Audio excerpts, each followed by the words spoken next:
Assalamualaikum warahmatullahi wabarakatuh. Saya Nita Fauzia akan mengulas asesmen di ruang kelas sebagai tugas dari mata kuliah pemahaman peserta didik dan pembelajarannya.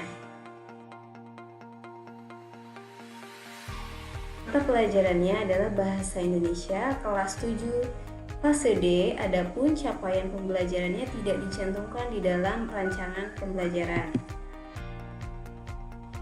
Selanjutnya, tujuan pembelajarannya yaitu siswa mampu menyimpulkan unsur-unsur intrinsik cerita imajinasi yang berupa teks fantasi dan fabel. Lalu materi ajarnya yaitu menyimpulkan unsur-unsur intrinsik cerita.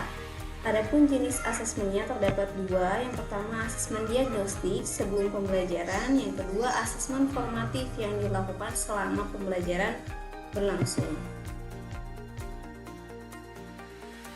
Bentuk asesmennya seperti yang sudah dijelaskan tadi sebelumnya terdapat dua. Yang pertama asesmen diagnostik berupa pertanyaan pemantik menggunakan Google Form.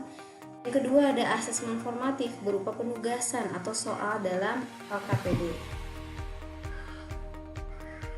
Selanjutnya, bagian mana dalam asesmen tersebut yang menunjukkan kesesuaian dengan tahapan perkembangan peserta didik? Jelaskan. Bagian dalam asesmen yang menunjukkan kesesuaian dengan tahapan peserta didik dari pertanyaan pemantik yang diberikan oleh guru. Tahapan perkembangan peserta didik yang perlu diperhatikan sebelum memulai mengajar di kelas yaitu perkembangan kognitif, perkembangan kemampuan awal atau pengetahuan awal, serta gaya belajar peserta didik. Melalui pertanyaan pemantik, guru dapat mengetahui kemampuan awal dan pemahaman peserta didik mengenai materi yang akan diberikan. Dengan demikian, asesmen ini menunjukkan kesesuaian dengan salah satu tahapan perkembangan peserta didik, yaitu mengetahui kemampuan awal peserta didik. Bagian mana dalam asesmen tersebut yang menunjukkan kesesuaian dengan perlunya mempertimbangkan aspek jelaskan. Bagian dalam asesmen yang menunjukkan kesesuaian dengan aspek lingkungan budaya dan karakteristik peserta didik terdapat dalam asesmen formatif. Karakteristik peserta didik meliputi etnik, kultural, status sosial, minat, perkembangan kognitif, kemampuan awal, gaya belajar, motivasi, perkembangan sosial, dan emosional. Dalam asesmen formatif, guru memberikan tugas atau soal dalam LKPD yang harus dikerjakan secara berkelompok untuk menanamkan karakter bergotong royong, bertanggung jawab, dan meningkatkan kreativitas.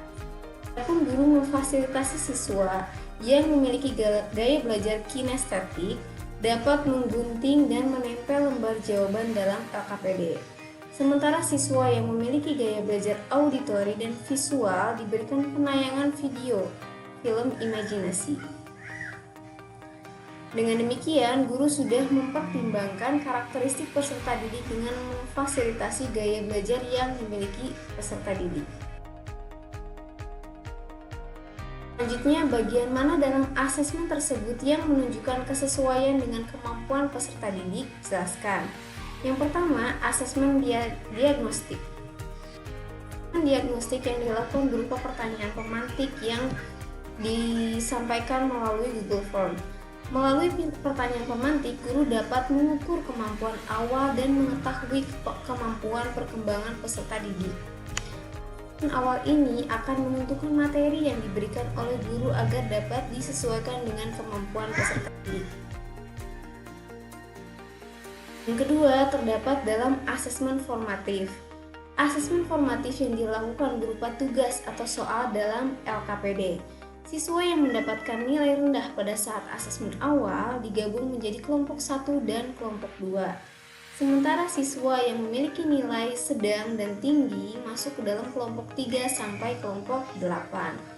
Teks yang diberikan kepada kelompok rendah dan tinggi terdapat perbedaan. Kelompok rendah diberikan teks yang pendek, sedangkan kelompok yang sedang atau tinggi mendapatkan teks yang panjang. Perbedaan teks tersebut disesuaikan dengan kemampuan peserta didik. Nah, selanjutnya bagian mana dari asesmen tersebut yang menunjukkan kesesuaian bahwa sudah memberikan ruang bagi peserta didik untuk memberikan umpan balik terhadap proses pembelajaran mereka? Bagian dari asesmen yang menunjukkan kesesuaian bahwa sudah memberikan ruang bagi peserta didik untuk memberikan umpan balik terhadap proses pembelajaran mereka terdapat pada bagian refleksi. Peserta didik dipersilakan untuk melakukan refleksi terhadap kegiatan yang sudah dilakukan melalui pertanyaan di Google Form. Di dalam Google Form tersebut terdapat pertanyaan mengenai materi selama pembelajaran, kesan dan pesan, serta pertanyaan apakah ada anggota kelompok yang tidak bekerja atau ada anggota kelompok yang mendominasi pekerjaan. Dan pertanyaan apakah ada materi yang belum dipahami. Setelah mengisi refleksi, guru menindaklanjuti jawaban siswa saat ada yang mengisi belum mengerti. Tanyakan bagian mana yang belum mengerti dan dijelaskan kembali secara singkat oleh guru. Dengan demikian, guru memberikan ruang bagi peserta didik untuk memberikan umpan balik terhadap proses pembelajaran. Selanjutnya, jika Anda menjadi guru di kelas tersebut, hal apa yang ingin Anda tingkatkan untuk lebih memaksimalkan efektivitas asesmen dengan memperhatikan tahapan perkembangan peserta didik, lingkungan budaya, dan karakteristik peserta didik serta kemampuan peserta didik? Tuliskan pendapatmu secara lengkap. Yang pertama, jika saya menjadi guru di kelas tersebut, hal yang ingin saya lakukan adalah mengobservasi karakteristik peserta didik yang meliputi gaya belajar, motivasi, perkembangan sosial, dan emosional peserta didik. Menurut saya, hal tersebut perlu dilakukan agar dapat memaksimalkan pembelajaran. Saya sebagai guru dapat mengetahui kendala yang dialami peserta didik dan dapat memberikan solusi yang efektif sesuai dengan kebutuhan mereka. Yang kedua, saya akan menggunakan bentuk asesmen yang lain dengan memanfaatkan penggunaan teknologi seperti kuis interaktif dan lain-lain. Sekian pemaparan dari saya mengenai mengulas asesmen di ruang kelas. Terima kasih. Wassalamualaikum warahmatullahi wabarakatuh.